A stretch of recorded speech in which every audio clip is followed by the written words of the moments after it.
I've re-engaged with certain social media recently after being off them, and part of me just goes, I'm not sure if that's good for me at all. I can just be really stressed, keep my life exactly how it is, don't get any sleep, eat crap, work 12 hours a day, but then I do this one special breathwork technique for 10 minutes and I'm fine. People sometimes think they're building awareness, and in fact, they're ticking oh, yes, I've checked in with myself, but they're actually not really listening. I think movement is not even talked about enough as a nervous system regulation tool. The hard thing about middle age is realizing you don't have infinite potential. Yeah, that's true. On the show today, it's me, and it's also Helen, who's my colleague, Dr. Helen, who we do human flourishing with, nervous system expert, yogi, and general lovely human.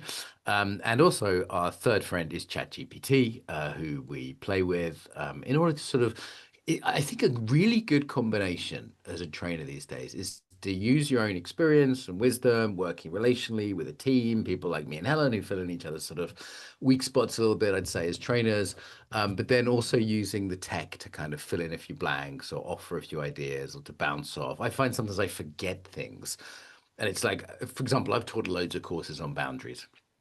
But I might forget what I know, or I might go, oh, that's another angle on it. So that can be useful. So that's why we bring in the third person on these kind of conversational podcasts. So these podcasts, whether you're watching on YouTube or on the podcast, is where, Helen and I have a chat through something, usually something around resilience. Today, we're going to be looking at burnout prevention.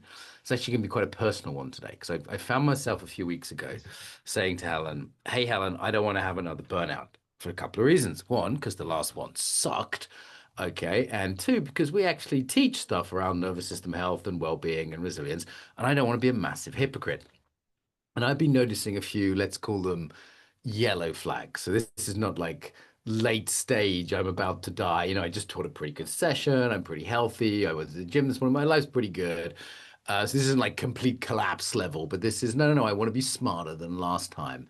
And there's a few little yellow flags cropping up, to use the kids' language of yellow flags, orange flags, and red flags. And I talked to Helen about it privately, and I thought, you know what, this could actually be a bit vulnerable, but could be a good kind of learning experience for everyone. So, Dr. Helen, welcome. Thank you very much. And yeah, it's a subject that I'm also very interested in. And I think we should say right at the beginning, be a bit kind to yourself if this is happening, because have a little bit of compassion for yourself, because even you are human. I am a human being, despite the rumors of my. I'm waiting for the alien mothership. Apparently, that's a thing. When kids are kind of think they've been adopted, or they think that aliens have they came from it, and they're waiting for the aliens to pick them up. There's a term for it in psychology. When kids think they've been adopted, or think, in my case, adopted by humans from aliens. But yeah, no, I am very human, and I think it is important to recognize that humanity. And I think there is an integrity line as a teacher. You shouldn't be teaching things you're crap at. But Yes. having it, I think it's more like I want to demonstrate getting in there early. Because Yeah. what I notice is people often come to things way too late. Like the classic for this is couples counseling. I spoke to a couples counselor, and she said everyone gets couples counseling when it's always too late already. She said it's a really hard job because if people had come to a year before, they'd probably be fine. But she says that Yes. people Yes. always come when it's the last resort and it's too late and there's too much pain and too much baggage and there's been affairs and there's been screaming matches. And I feel like that's just our human tendency is we tend to only try and solve problems once they're emergencies.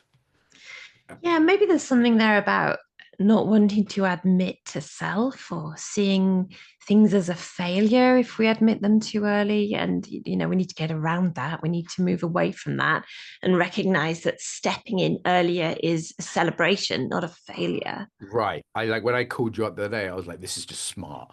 This is just smart for my integrity, but also just for my own happiness and well-being. Like I've done the pretending you're Superman route. I think you did the pretending you're Superwoman route back in the Yes. day, and it doesn't end very well, does it? It doesn't end very, because sooner or later it bites you on the ass, big style. So yeah, we're gonna look at some sort of use my example of some kind of intervention. And I think the other thing I'd say is we live in the burnout society. As how do you say his name? Bung Chao, the Korean German philosopher. Um, he wrote a book called The Burnout Society, one of the deepest philosophical books on burnout you can come across. Bung Cham, I can't say his name, but he's good. If you want, like, if you're like super philosophical, he talks about how the whole society pushes people towards burnout. I noticed here in Slovenia they have less of that. Like at first, I was like, everything's closed on a Sunday here.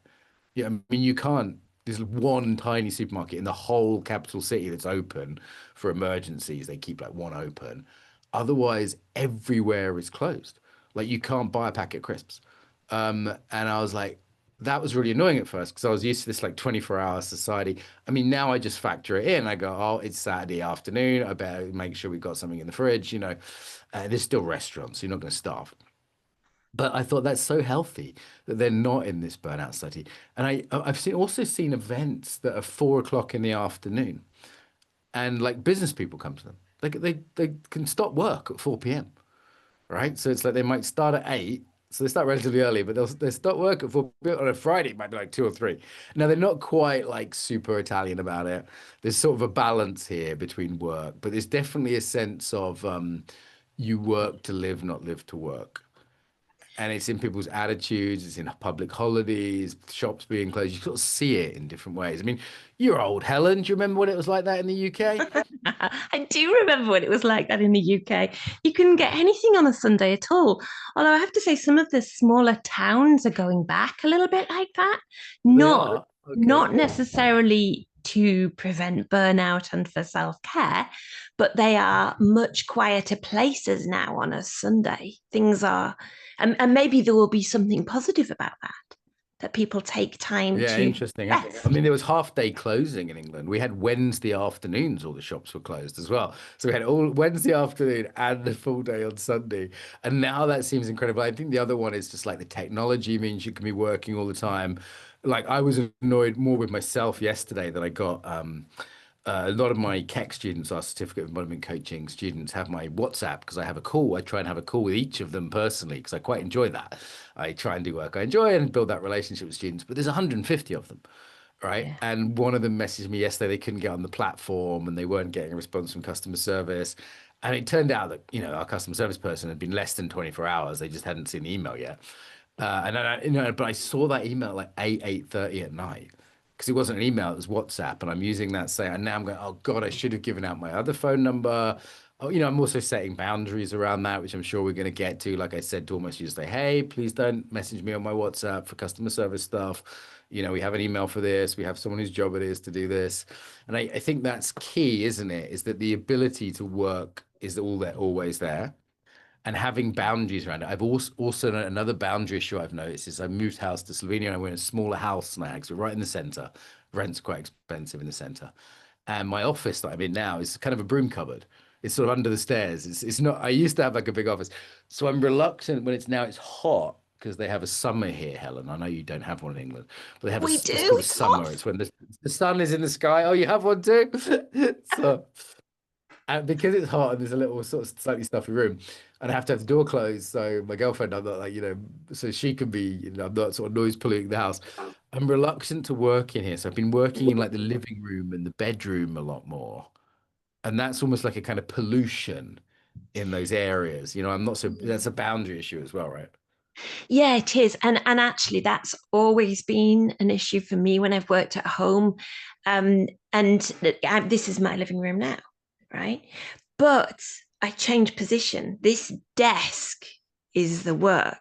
Got And then when it. I'm, and you know that I'll still join some Zooms at times, but if I'm in sofa mode, it's a very different mode to if I'm in desk mode and working more actively.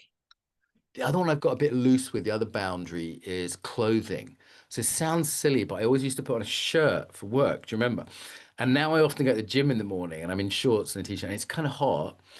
And often I'm teaching my group, so I'm not, teaching business groups so much now, so I can kind of be casual and I'm in my gym clothes, and then Yeah. they can easily become my evening clothes as well, right? Like I'm probably a bit stinky by that point, but never mind. And there isn't that like uniform. Like I always used to put a shirt on, and take it off. It's a bit hot here for that, so even if it's just like one thing I have kept quite well is I'll change my t-shirt in the evening, at Yes. least to sort of feel like I've gotten out of work mode. Do you know what I mean? Yes, I do actually. And I used to always come home from work and put my pajamas on. And I like to stick to that. Once the day is done and that I've stopped working, I put pajama like clothes on so that my body knows it's What time to. what's the thing about people wearing pajamas outside now? Have you seen this Oh, phenomenon, like young dudes in pajamas in the street? Have you seen it? Is that it's like a not good. fashion or some shit? Not good. It's not good. What is it? Is it just people just it's almost like society's collapsing, let's be honest, right? It's just not working. So it's a multicultural, postmodern, secular society is totally collapsing. Everyone knows it's collapsing. And we're all like singing while the Titanic goes down. And we're supposed to be like, I'm not burning out. Everything's fine. Yeah, so I think there's some I watched this zombie movie the other day and like I feel that there's this whole philosophy of zombies. I think it was John Vervaeke wrote a book on zombies that we're all sort of feel like we're in the zombie apocalypse anyway. That's where zombie movies resonate. Or part of us is wishing for the zombie apocalypse so we could be actually in survival mode rather than just feeling like we're in a fight or flight and actually having no zombies to fight or flight from. But you see people running away from the zombies and fighting, they'd be like, that actually looks quite a good use of my stress, you know. A bit of a reset. Yeah, a bit of a zombie reset. That's what we all. Do you get the impression society's going to fucking collapse before, we're just going to have to reset on some level? Like, where's it going? This acceleration that's happening, maybe AI is part of that. I'm interviewing a woman tomorrow for the podcast who's an expert in uncertainty. The tech's changing very quickly. So, I phoned up one of my friends there. So she's in Israel. I said, "Is there a war today?" And we both laughed because it was like I hadn't seen the news and I wasn't sure whether there was war or peace or what was going on. And someone was bombing them and they were bombing someone else. And obviously people can get upset and have their politics around this. I get it, but it was like that level of uncertainty in the Yeah. world, like economically, is anyone really thinking their job's definitely going to exist in 2 years? I like to live in a bubble. I really do. I That's like the to live secret. in our own little bubble. Got a very noisy aeroplane going overhead that's disturbing my bubble. But yeah, I like to keep it calm here. I don't watch the news even very much. Some people may object to that quite Some strongly. people got upset with me this because I did a video on Instagram, follow me on Instagram if you're not already, about not watching the news, saying like, or maybe watching it. The person I know who's most sane in Ukraine, for example, just watches the news once a week. And it's like a major factor because there's nothing she can do about most of the things Yeah, happening. And if yeah, there's an air alarm, that comes up on her phone anyway. So if there's a real emergency, she's there's a system to inform people. But it does seem like it's just sending us all crazy. I increasingly look at part of the burnout. I've re-engaged with certain social media recently after being off them, and part of me just goes, I'm not sure if that's good for me at all. So I think that's partly like part of the ecosystem we're in is like the sort of psychoscape, as it were, of news and media and all the rest of it. yeah. And it's how much you can protect yourself in any environment, isn't it? Because I can be on social media and put things out and do sort of jobs on social media that Yeah, I'm doing, yeah. but I don't tend to engage and get drawn into things. I switch channel. I just don't want to know. It's hard to be disciplined because I had a thing like once a day, I'll look on Instagram and check the comments and reply to any that are like, intelligent, kind, normal, nice students, colleagues, potential students. I want to engage a little bit, be human with people. But it's so easy then to get drawn into something. And I swear the algorithm is definitely presenting me with things that I'm going to be pissed off by. It's definitely Yeah, because it wants to keep you there, right? It's a yeah, conspiracy of just timing. What other people have said this is boring. So it is relevant to our main topic, though, which is how do I sort of nurture my psychoscape? And it yes, strikes me that that's social. Like I went yeah, with a young guy to the gym today. It was good. It's good company. This guy I went to the gym with. So how do we keep nurture our social space, which is not something we have absolute control over? It's hard to make friends. I've one of the things I've done is my friend Ava, who's like my best friend, Selena, we set a regular day for her to come around for lunch. And it's so great because it means we don't have to think about it every week. I think there's something about regularity and like setting up regular things with people. So it doesn't take like mental, like, 'cause there's a lot of organizing load in modern life, particularly if you're self-employed. A lot of like, oh, I'll just text that person, I'll work that out. What am I going to do? Whereas when you have a regular call, it happens regularly. Do you know what I mean? Yeah, I think actually there's something about structure overall that's really good in helping prevent burnout. Structure socially, structure in space, structure in time management. The structure for me gives a bit of protection, safety. Yeah, structure, and then like what are the regular Yeah, inputs? Like what yeah, am I doing regularly? Like how do I design my life around that? You yeah, know, like some of that is the big things. I don't want people to hear this like, Mark, I've got no money and time, fuck off. You know, because it's really easy to say everyone should live in nature. And it's like, you know, someone listening to this in Crawley, God forbid, or some sort of, you know, terrible place. Someone stuck in the north of England, Helen, surrounded by Vikings, or you've got, have you got the internet up there? You must have because you're on the so, you know, like we faster can't than always yours, Mark. it's better. Yeah, it's true. Actually, your Wi-Fi is better than mine, despite the fact I'm in this techie city. Yeah, it's because I'm on the other side of the house in the router. Yeah, so I think, but the long term, like for me, moving to Frome from Brighton was actually a really good decision. So I moved from what's quite a buzzy little city. It's by the coast, so it's not terrible. It's not as bad as London, but it's still pretty buzzy, Brighton. It's got Yeah. a ragged energy, let's say. And I moved to a much quieter place. And when I moved, one of the best decisions I made is I said, Dara, find us a house where I can walk out the door and be in nature. And Yes. she did really well. She found us a house that was by the river, and I could literally walk out my front door and be on a coaching call. Because I Yeah. knew when I lived in the centre of Brighton, I couldn't do that. So I actually lost a lot of eco regulation because I didn't have 15 minutes to go to the nearest quiet park, and I couldn't be on in the noisy, busy street on a coaching call. And every Yeah. day I'm on two or three coaching calls or calls with members of staff. And so those calls, that was like about 2 hours a day that I went from being out in a park, because I lived by a park originally. And then when I moved to the center of the city, I couldn't do that. And I hadn't thought about that. I thought, well, I'm still quite close to the park.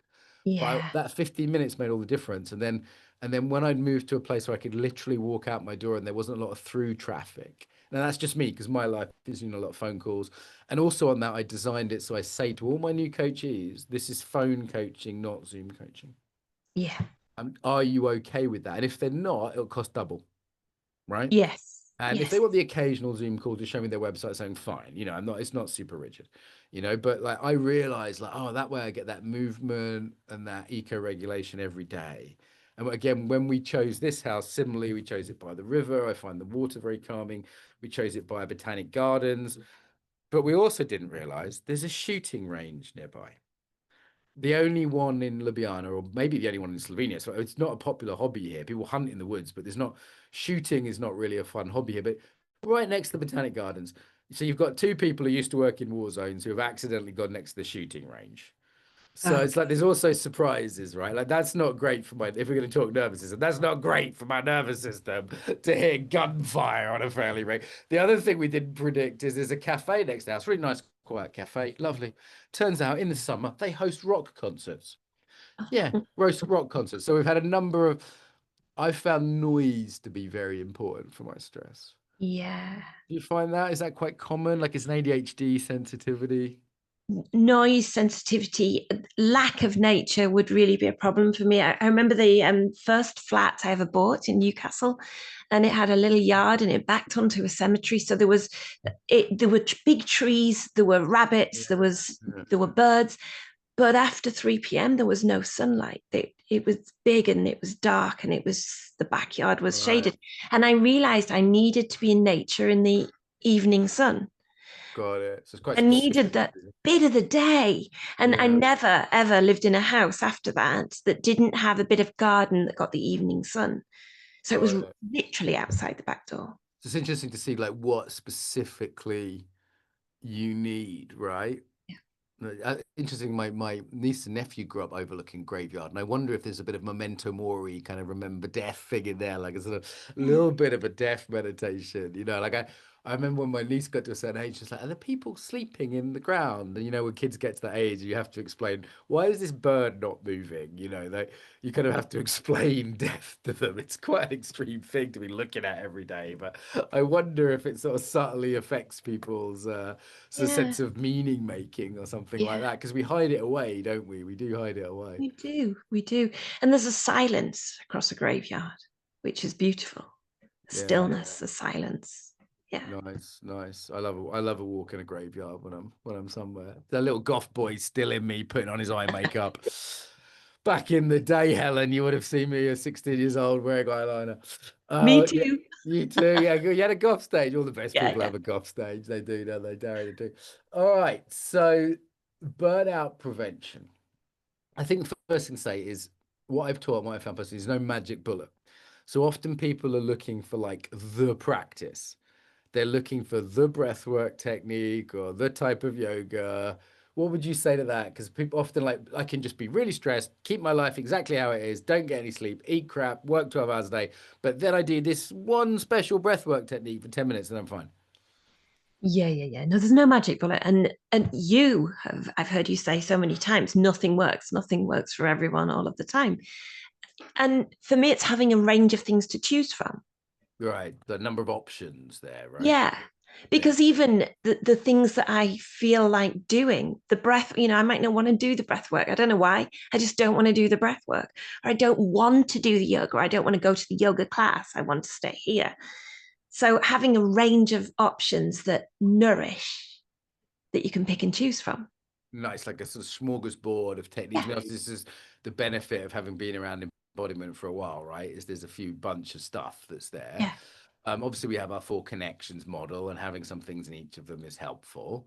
I'm going to go to ChatGPT and see what mine said, and then we'll see what yours said, because obviously yours is trained on you. You know, they're always slightly different. I'm always slightly worried they're like a bit sycophantic, aren't they, ChatGPTs? I'm Yes. not sure if it's going to give everyone mental health issues. I might do a video on this just because it kisses our ass so much. And What's tell your it not thought? to, though. You can tell it not to. Does it Yeah. do that? Does it do Yes. that? It does it Yes. not kick? Yeah, okay, let's find out. But that's its default is optimistic ass kissing. But I mean, a little Yes. bit of optimism might not be bad here. Okay, so spot the warning signs. You're not imagining it. So this is a key thing. We talked about yellow flags, orange flag, red flags. Yellow flags like, hey, be careful. Orange flags like, okay, take action. Red flags is like, okay, you need to stop right now because this is, you're heading towards a heart attack or, permanent damage here. I was Yeah. definitely at the yellow flag stage, let's say. And I think sort of knowing your flag system is helpful. I taught the Yes. Ukraine team this, like knowing your flag system and not because that way when you know it concretely ahead of time, it's really easy to like normalize and override things. It's like, oh, I can't go to bed without drinking a bottle of wine, but that's just how I've been doing for a while, like it's like, hang on a minute. So yeah, let's see what the chat GPT said. Persistent fatigue even after sleep. So yeah, I think that's what I notice is, and I look for the pattern here. That it's like, yeah, I get tired. Everyone's tired. I work hard. You know what I mean? I was teaching this morning. I go to the gym. So it's like, is there a fatigue that's after? And for me, the sleep one is particularly complex because I sometimes have a mild sleep apnea. So this is one I've been really looking at because I've really realized over the years, good sleep is not negotiable. And Yeah. again, environmental factors, like there's a lot of light in the summer here. We don't have blackout curtains. You know, I have a hot Italian in my bed continuously harassing me. No, that's not really a factor. But the key thing there is like some environmental factors. And it's like, okay, so I'm taking sleep really seriously because I want to kind of go, is it just that I'm not sleeping well? So, for example, no caffeine after midday is becoming a thing for me because I tend to drink coffee and, fine in the morning. I noticed it was causing me a bit of anxiety having caffeine, which I didn't used to get. So it's like maybe there's a sensitivity there. When I Yeah. was heavily burnt out, I was very caffeine addicted and it started to cause me like stomach problems. And I sort of reset and then it gradually creeps up as Yeah. someone with addictive tendencies. So I'm sort of keeping an eye on that. Sleep wise, I'm doing a bunch of stuff for sleep. I've got a new backpack. Lucia calls it my shark pack, where you have a t-shirt that's got we've put a pool noodle inside it. People can make these at home if you don't want to pay like 90 quid from Amazon. So a tennis ball is the classic, and it means you can't sleep on your back. So it's a Oh, really low tech solution because I pretty much have sleep apnea if I lie on my back. But right, what it right. means I've got is it there's a now. big lump under your back, so you can't lie on your back. So that's a low tech solution. So yeah, so I'm going, okay, is the fatigue really persistent? Irritability, that's definitely one for me as someone who gets a bit angry, like low tolerance for bullshit. And notice when I'm grumpy, it's definitely one. Am I getting grumpier about things? Yeah. Disconnection from work you once enjoyed. So I think this is key, that burnout isn't just tiredness, it's also meaning making. And I know it's not too bad for me right now because I'm still really enjoying teaching on Keck, for example. But I noticed a bit of cynicism around the industry, not so much about my own teaching because I'm still enjoying that. But maybe the yellow flag here was like a bit of cynicism about the personal growth industry. And is that, Helen, though, that I've just been in it too long? 20 years, then there's a lot of bullshit out there. Like being on Instagram definitely makes that worse. Yeah, but if in a good week you could look at that, discuss it, laugh about it, challenge it. In a week where you're more stressed or burnt out, then it becomes heavy, I think. I noticed a sort of hopelessness set in. Like, oh, there's no point, the whole industry's bollocks. Like, it's interesting. I was trying to assess my own skill, and some of this is more like what I'd call middle-age grief. Like, I'm not going through a midlife crisis, but I'm going through a midlife process where I go, how good am I? Like, when I was young, I thought I was the shit, even though I didn't have any training or, I had some talent, but I didn't really have any skill. And then it's easy to do what they call less than, more than less than thinking, because it's easy to swing from I'm amazing to I'm a piece of crap. And I've Yes. really been noticing like what am I good at? But the other thing is comparisons are so toxic. Like I've got a woman on my podcast tomorrow who's coming from Google. She's like top of her field. On top of that, she's like a hot French Algerian woman with a sexy accent. And, she's doing pretty well out there. And it's like I interview these super smart people. If I turn on my YouTube, there's just people who are just it's so smart on YouTube. Just some random guy in Austin who's just like razor sharp, has a PhD in Nietzsche. And it's really easy. There was a time when I was like, well, yeah, I'm one of the best embodiment teachers in the UK, and the others are my friends, and like we do trainings, and people seem to like them. And I wasn't like daily comparing myself to Gabor Mate or Escher Perel or daily comparing myself to which Harvard neuroscientist, ex-Navy SEAL Joe Rogan guest am I gonna compare you look at the level of who's on the average big podcast like Williamson or Rogan, and they're literally ex-Olympiads, Harvard professors, Navy SEALs, famous professional comedians. It's like there's a pretty like elite level of something. You know what I mean? They're still humans, though, aren't they? They are, and you don't see behind the scenes because as someone that No. knows a few of these famous people or inverted commas famous personal growth, they're behind the scenes. It's pretty like I Yeah. won't say who, but there's one pretty famous YouTuber slash sort of public intellectual who has massive agoraphobia, can barely Yeah. leave the house, can't get on Yeah. a plane, can't travel. And I know that about him, but nobody else, just from private conversation. There's another one I was following, a YouTuber, big guy. He had a full mental health breakdown. And people just probably hadn't seen his videos for a while. They were probably, I'm not going to say who it is because he was literally like in a bed sit, rocking backwards and forwards kind of level, poor guy. And he just stared into the abyss too long, as far as I can tell. And no one would know that if they saw videos from a few years ago. They just would think, oh, what a smart guy. They don't know that his soul was struggling with this stuff. So it's so easy to not knowing what's going on behind the scenes, or there's also that survivorship bias. Like how many, like my podcast is still going after 7 years, right? So there's some survivorship bias right there. But a lot of people's podcasts just lasted a year or two. Yeah. And I'm going, yeah, but I'm not bloody Chris Williamson. And I'm comparing myself to I was on his podcast years ago and we were sort of the same level, and he's done so well. He's done brilliantly and credit to him. And he's really up the standard. But he was just doing that Yeah. while I was doing seven Ukraine and running a Yeah. company and training coaches. So of course he'd maxed it out and maybe he had a talent I don't have. That's the hard thing about middle age is realizing you don't have infinite potential. Yeah, that's true. You know what I mean by that? Like, Yeah. because I was with this 25-year-old in the gym today and he's like, I might do a PhD in mathematics or I might become a priest. And looking at him, he's like pretty good weightlifter as well. I was like, he could be a professional sort of sports person or influencer. He's a good looking, tall, muscly guy. All the doors are still open to him. All the choices. All the choices, like he's smart, he's good looking, he's a good kid. maybe not like professional ballerina or something, but pretty Yeah. much like Yeah. nine.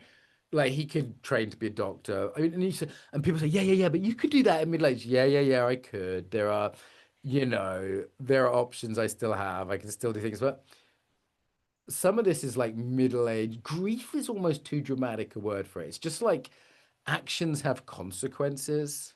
Yeah. There's reality, isn't there? There's a bit of reality sets in.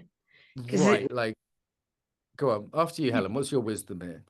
well, what you imagine when you're younger, and your imagination is limitless, isn't it? Limitless. Yeah. And there are multiple paths like him in the gym. And then you get a bit older and you can still make choices and change. Yeah, But then yeah, you get yeah. to a certain age and you can change, but it's different. It It's is different. it's different. Like I'm getting, I was married, I'm divorced.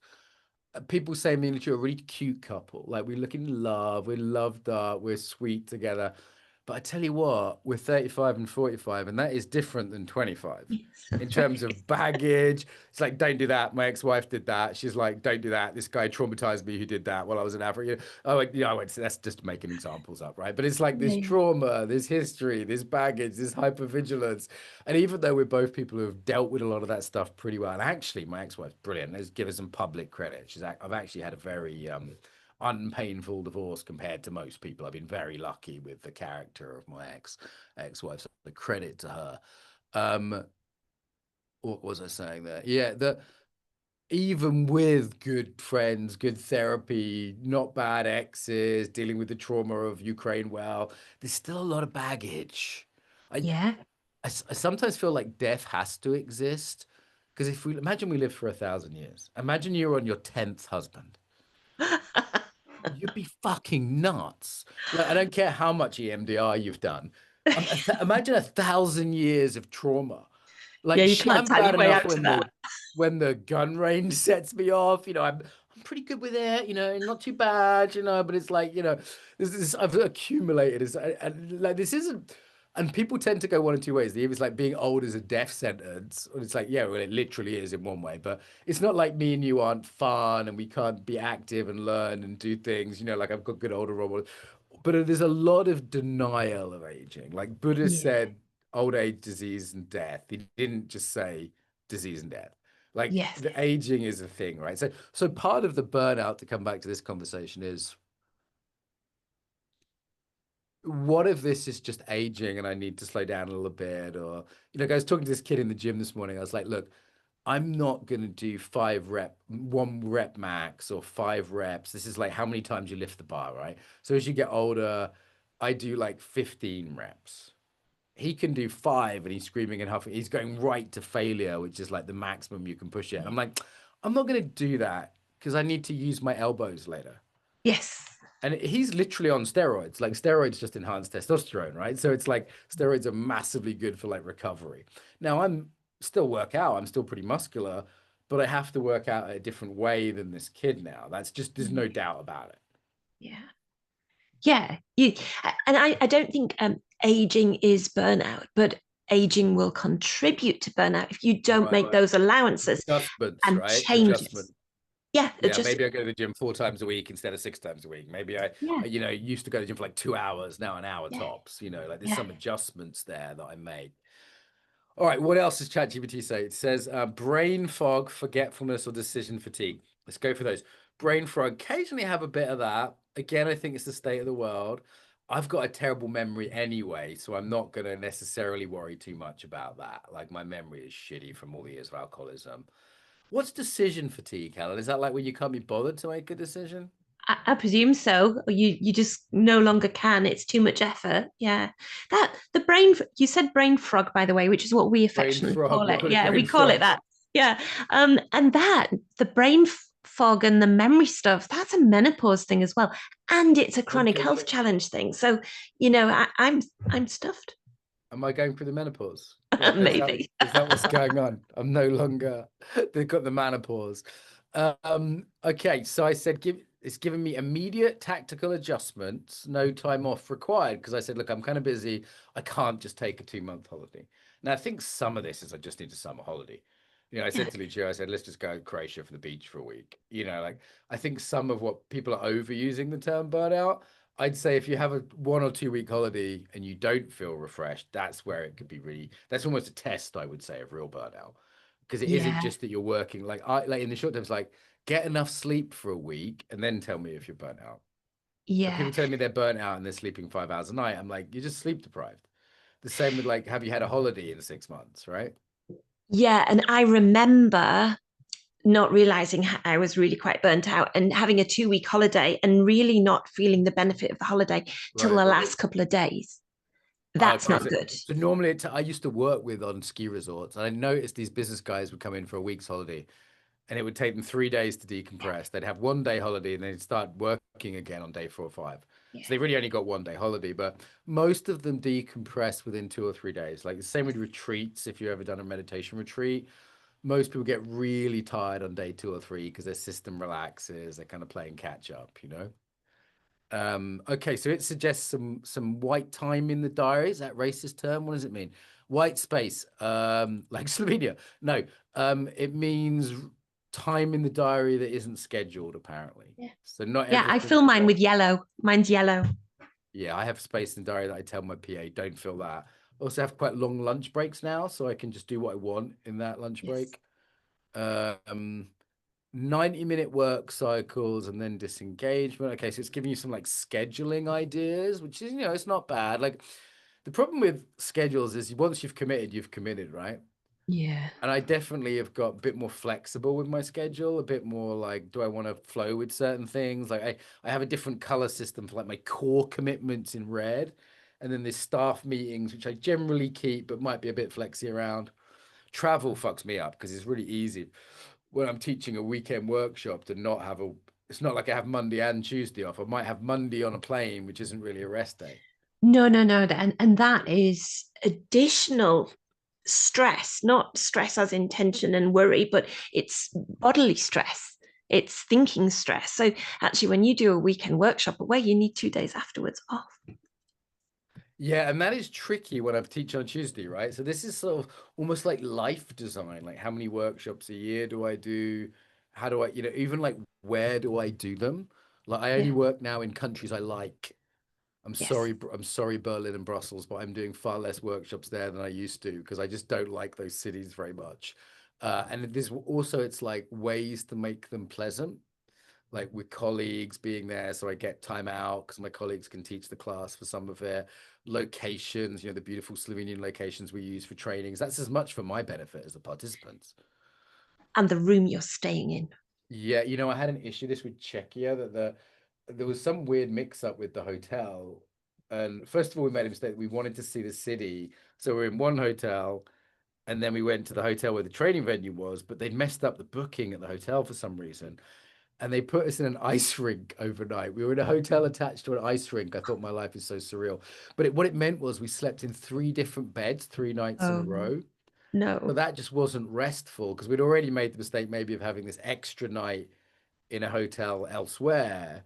Looking back on it, the better design would have been to have the all the nights in the same hotel. Obviously, not get that wrong, but even if it meant like a taxi into town, because we were Yes. thinking, oh, it's more convenient to do it this way. But you don't get very good sleep the first night in a bed generally. No, no. And you want one place because you need to like nest, don't you? You have to have a mini Settle nest. in. And How does the yeah, shower work? What's the yeah, Wi-Fi? It's all mental load, isn't it? Like yes, a lot of this stuff's mental load. I talk to my PA a lot about mental load. I'm like, this is literally why I pay you. Like I explained to her that taking decisions off my hands is part of the job. yeah. Having things in a rhythm is part of the job, not overfilling my schedule. And this is tricky with someone else because it's tricky for yourself, right? But it's like, because she'll have different priorities. Like, and in a way, my secretary is just like how we are for ourselves, right? So if you're listening to this thinking, oh, this is really posh, I don't have a secretary, you're your own secretary. So, for Yeah. example, I'll say I need to do podcasts, but she can really overfill it. And it might come from good intention of going, yeah, but Mark said he really wanted to work with that guest, so I'll just book it in for a Sunday night. And I'm like, so now we have a system of like things in the diary that are like, use this space if you absolutely have to.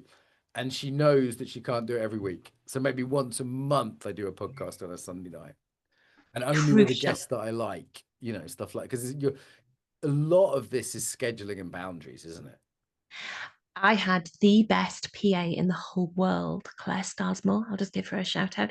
She protected me from Yes, everybody. yes. Medical PAs are vicious. They're like guard dogs. A good doctor's surgery PAs, like the receptionist. So sometimes they're too much like that for the customers. Yeah, there's a Parks and Recreation's great like that.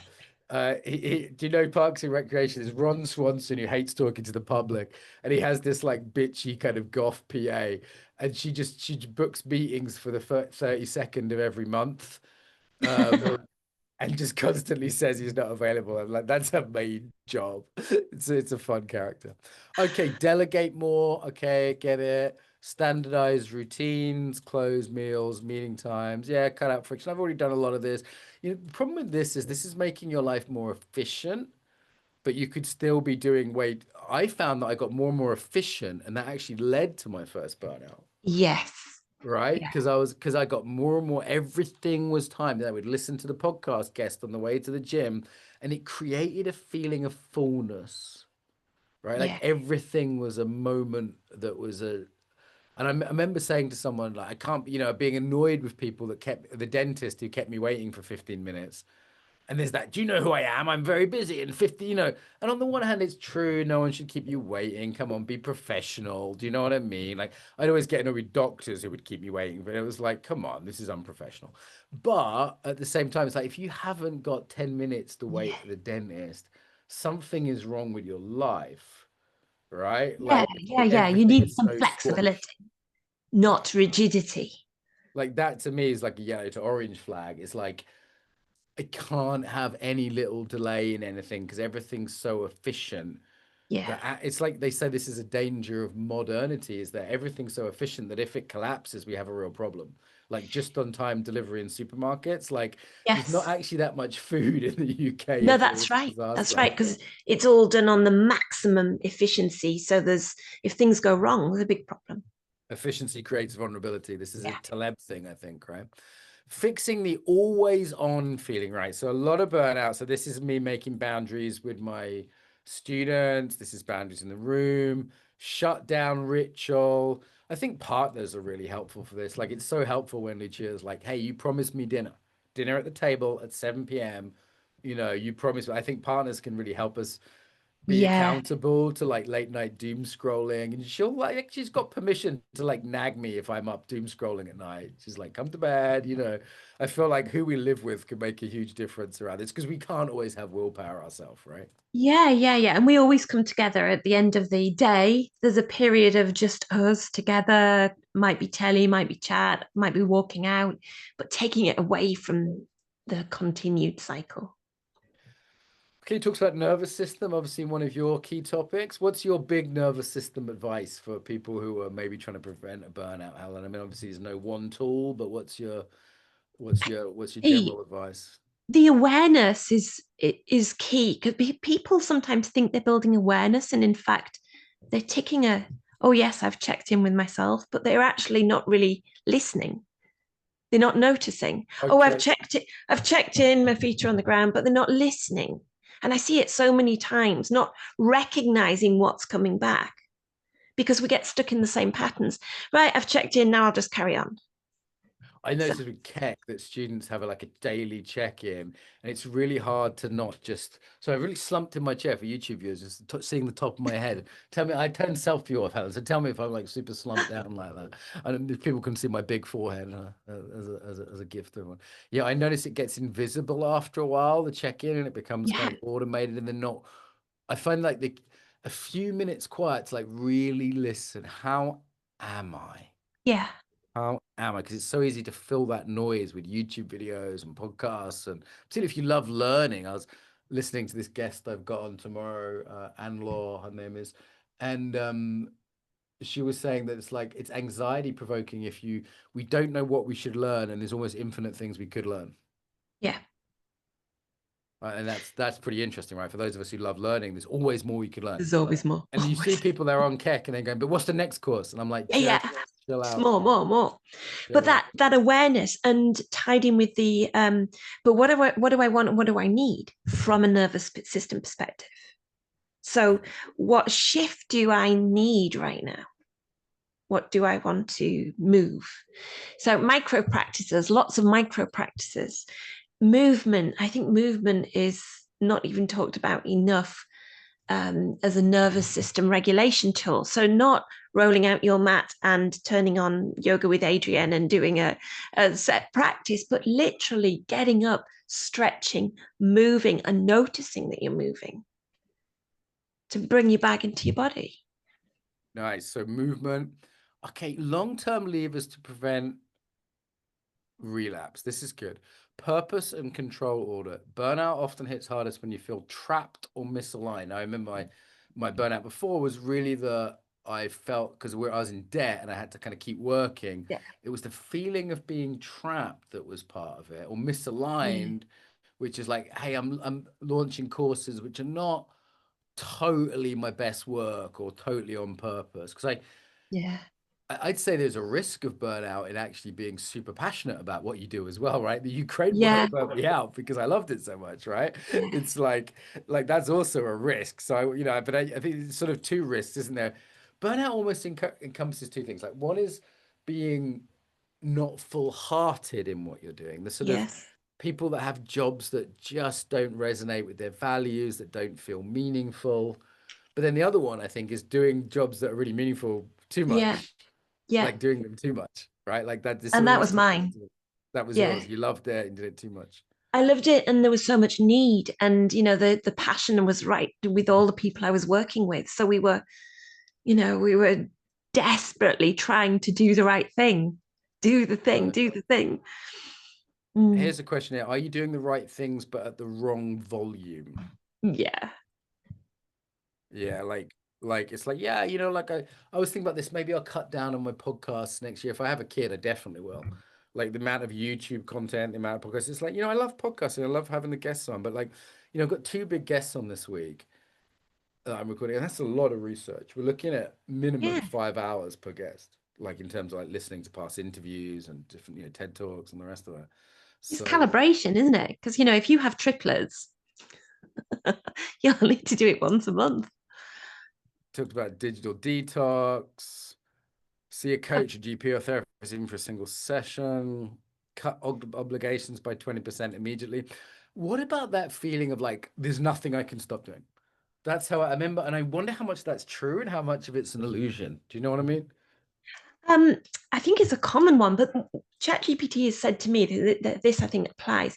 Create cycles, not straight lines. So mapping rhythms. So the person that can't stop doing anything can still look at the rhythms. So aligning the work with the rhythms. Yes, you've got to carry on doing the podcast, but the rhythm can change. It doesn't mean you let go of it, doesn't mean you stop doing it, but you can change the rhythm of it. The Mm. studying you're doing for the course, change the rhythm of it, change it so that it aligns. Um, Something in nervous system health is mapping your nervous system state as well, daily, seasonally, monthly, whatever. But that can help you see when is a good time to work, and specifically when is a good time to not work, to actively rest, to start to notice when you need to put it all down and walk out the door. Nice. Okay. I'm going to be selfish, Helen. I think it is good for people to hear. What do I do? So I'm not nothing hardcore here, but a little cynicism, a little extra tiredness, some unhealthy patterns, kicking in. I don't want to go back to how I was. I've already got some pretty good embodied practices. Social support's reasonable, though there's a little bit of that, like being away from, being a migrant and having a bit of isolation, I think is a factor. There's a lot of dysregulation that comes from sort of daily, not quite speaking the language, not quite getting on with people. Nature's good here. I feel kind of like a sense of meaning in life. Yeah, what's your fix me, Helen? Stop me hitting the wall again. uh, Strengthen the boundaries Like around when I work and stuff like that. around you when you work, yeah, and your WhatsApp, for example, just turn it Yeah, off. Turn off the phone. Doesn't matter if they've got your number. If it's turned off, doesn't get it matter. in the morning, no problem. Yeah. Yeah, yeah. Well, we never used to have those things. Right, people used to cope somehow, right? People used to read the newspaper on the way to work, arrive at the office at 8 or 9 a.m. and they hadn't, I mean, hadn't touched the phone. Can you imagine that? Like every single person I know is doing unpaid work on the train on the way to London, for Yeah, example. You used to see that Brighton to London train. There's not one person who isn't working on a laptop or on a phone. yeah. And instead, you could read a book, like a real, like in your hand How do you book. do that? Like a book? Like, Book. is that like a podcast but on paper? No, it's not even like that. It's just a book. Feel a book. Look at a book. Look at the pages. Even get a book with pictures in. But maybe having more of that yellow or white time in your diary that doesn't get soaked up with research, because I bet it does. It's real easy to turn my phone on and start because especially because I like the guest, this Anne Law character Mm. who's coming on. It's really cool, you know. So I'm like, oh yeah, I'll just finish that TED talk, you know. And maybe the boundaries are self boundaries, because turning your phone off is a self boundary, isn't it? It has an impact on others able to contact Yeah, you. yeah. I mean, there's managing students and staff members, you know, in terms of like customer service stuff. But What if you about like turn the on, cynicism? Because I noticed that little bit of cynicism right, coming in about the industry. I feel like I need a reframe or a reset or yeah, something there. a bit of anchoring to good stuff. So finding somebody in the industry that you feel positive about, something that you see that's good in the industry, and noticing it, exploring how that feels when you And going, notice it. okay, Josh Schro's podcast is actually really good and he does positive Yeah, work. He's someone I respect. Or our course is good. You know, Keck still yeah, feels good, like yeah, really orientating to, you know what else? There might be a lot of bullshit out there, but we're going to do something high quality. We're going to do yeah, something good. Yeah. yeah. Yeah. And the connection with people that matter. You said you're in a country away from home, right? Yeah. And strengthening that connection. You can even get those things now that you don't need a phone or a computer, but some companies do a video call device that can just be you and the other person. A So you can have, video call device. yeah, yeah, yeah, yeah. It's you. I think it's an Amazon thing, but it's literally like a photo frame, and it's a video call for you and that family member. Interesting. Okay. Wow. Wow. That's pretty cool. I like the sound of that. Good. All right. So the cynicism, sleep, I'm really taking seriously already because I've just found that's essential. You know, I lost a bit of weight recently just by eating healthy food, just like positive thing. Like, you know, just body image stuff. Also, just like feeling of a bit being a bit lighter, I find just gives me more energy than dragging. You know, if someone gave you a backpack of 10 kilos of fat to Yeah, carry yeah, around, you'd be tired, right? Like, you'd just be tired, like, especially the hot weather. I yeah, lost a bit of weight. You know, how I lost weight, no extreme diets. It's just three whole food meals a day. I mean, having an Italian who likes to cook in the house really fucking helps, you know? But yeah, it's like that meant the weight just dropped off and yeah. the energy levels have gone up as a result, I would say, just like a physical thing. I mean, no, you know, not saying everyone has to have a six pack, but for me that I think there's also linked into this like middle-aged stuff of feeling like a sort of podgy middle-aged guy and wanting to feel a bit lighter and looser. I feel like there's also some processes I'm going through that like it's easy to confuse grief stuff, you know, with whether it's middle age or divorce or whatever. Like, yeah, talking to this young guy today was quite good actually to come into some sense of acceptance, and he was clearly like interested in what I had to say, you know. I was like, you know, don't make these mistakes. It was like I think they call it dad advice on YouTube.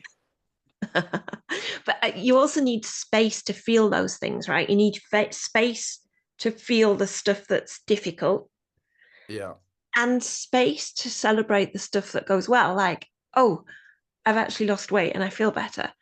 Because we tend to sweep that away. All right, yeah, that's done. But instead of feeling into it, Yeah, you know, yeah, yeah. feel both sides. Any other chat GPT genius before we head out on your side of things? I know yours is highly trained. Cycles, not straight lines, build awareness, we've already said. Practice ongoing nervous system regulation, Which we strengthen do boundaries. regularly at the Human Flourishing course. Come join us now with Mark and Dr. Helen. So, Prioritize nourishment and recovery, including joy and pleasure. joy and pleasure. I'll make sure the Italian hears about that. That's it's important. Yeah. Um, one thing I can teach really well is boundaries. So by the time that's one thing I'm really good at, I would say, like in terms of like telling people no and setting up those boundaries. If people listening struggle with that, you could come and join me. At the moment, we're doing nervous system work with Helen. By the time this comes out, it'll probably be too late for that. But I think boundaries is the next one. Then I'm doing some trauma stuff as part of the human flourishing. It's a ongoing membership where it's either Helen teaching or me teaching. She's doing nervous system for a couple of months. It's me with boundaries next, right? Like I'm doing the Yeah, nervous yeah, beginning of boundaries. August. Yeah, so people can jump in for that. Like people can jump in anytime. You can stay for a couple of months or you can stay for longer. We've got our regulars. I mean, just having a space. I come to your sessions, not because I don't know the content, it's polyvagal theory, you teach it beautifully, but just for a reminder. Like I'm coming to a bunch of sessions just to go, oh yeah, oh yeah, oh yeah. Like having a space to actually sit once a week to go, am I actually avoiding what happened to me before? Like that's what I'm doing in those sessions as much as teaching is like reminding myself of all the stuff I know, the good stuff. Oh yeah, am I actually implementing that thing I know Yes. about boundaries or whatever it is? So Yes. anything you want to say about that? Seems like you've been enjoying teaching. Oh, I've been loving it. It reminds me as well, reminds me to do the thing. And I often say to people, I'm telling myself this too, to remember. Right, right, right. It's good to remember. People are often surprised that I shut up during your sessions as well. So I know on these podcasts I tend to be the talky one, and Helen very, very deliberately doesn't mind being sort of my foil. It's like the straight guy in a comedy. I bounce off her because I just found like doing podcasts on my own was too weird, and it's so much friendlier to co-regulate with Helen. But when she's teaching, I actually shut up, don't I? I might do like a 3 minute centering at the beginning, and then I just sit quietly. So if people are like, "Why does Mark always talk?" Hashtag angry feminist is in her sessions. I don't. Okay, look, this is. I know when to shut up. All right, good. I think we'll leave it there. Helen, thank you once again. Nice to see you. I'll see you at Yeah. Human Flourishing. See you then. Take care. Bye.